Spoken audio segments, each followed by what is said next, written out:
5 minutes avec Dieu et sa parole. Méditation du vendredi 17 juillet 2020.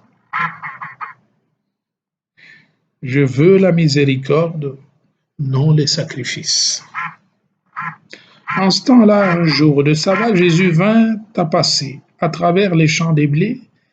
Ses disciples eurent faim et ils se mirent à arracher les épis et à les manger.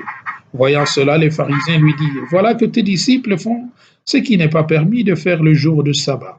Mais il leur dit: N'avez-vous pas lu ce que fit David quand il eut faim, lui et ceux qui l'accompagnaient?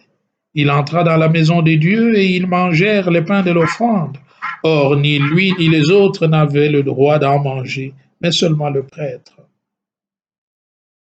Si vous aviez compris ce que signifie « je veux la miséricorde et non le sacrifice », vous n'auriez pas condamné ceux qui n'ont pas commis de faute. En effet, le Fils de l'homme est maître du sabbat. Bien-aimés dans le Seigneur, shalom.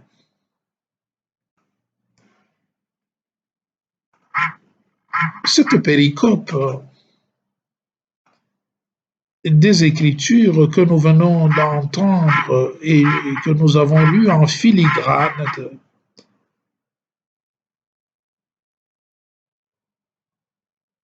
met en évidence la sainteté. C'est quoi la sainteté? La sainteté, c'est ce qui fait que Dieu est Dieu, c'est-à-dire il est le tout autre, il est différent de tous. La sainteté, en fait, c'est sa miséricorde, comme le dit le prophète Osée au chapitre 11, le verset 8 et suivant. La norme fondamentale, soyez saints parce que moi je suis saint. Lévitique 11, 44 est traduit par Jésus: Devenez miséricordieux comme votre Père céleste est miséricordieux. Soyez miséricordieux comme votre Père céleste est miséricordieux. Ainsi le déclare Luc dans son évangile au chapitre 6, le verset 36. Soyez donc parfaits dans la miséricorde. Soyez parfaits comme votre Père céleste est parfait. Matthieu 5, 45 à 48. En fait,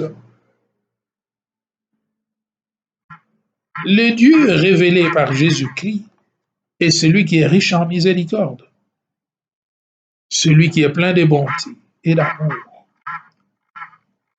Telle est l'image que nous suggère la première lecture aujourd'hui. Le même Dieu qui menace le roi Ézéchias, gravement malade, il le menace de mort. Il est capable de changer son avis à l'appel suppliant de celui-ci.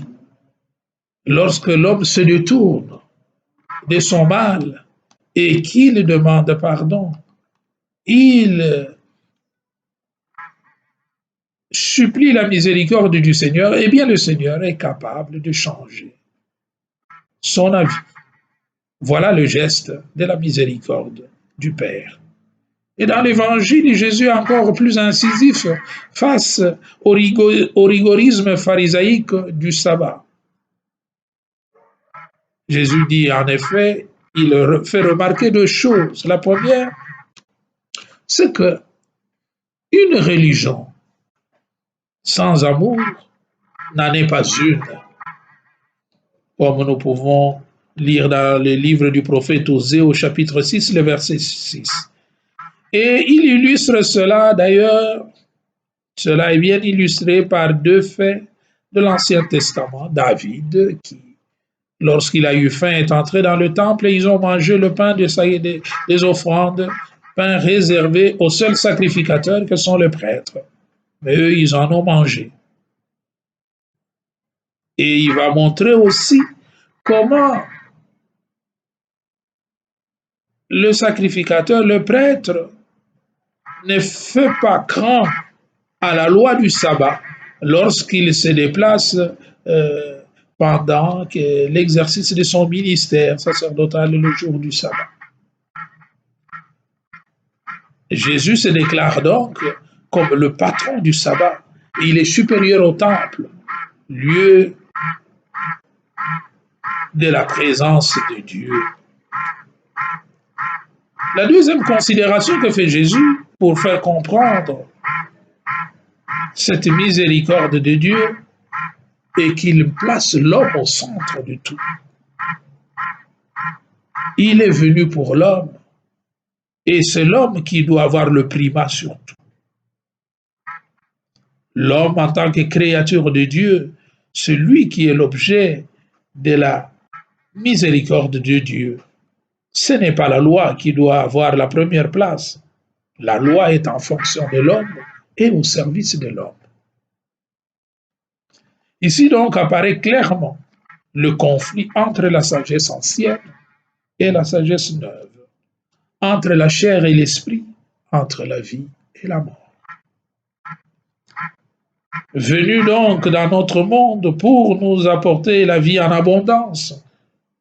Jean 10, 10, Jésus nous appelle à promouvoir cette vie en devenant nous-mêmes des signes concrets de sa miséricorde et des signes visibles de cette miséricorde dans le monde.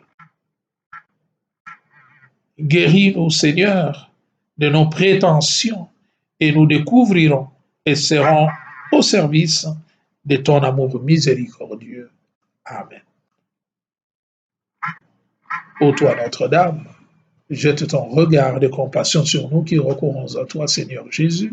Jette ton regard de compassion sur nous qui recourons à toi. Que le Seigneur vous bénisse, le Père, le Fils et le Saint-Esprit. Amen.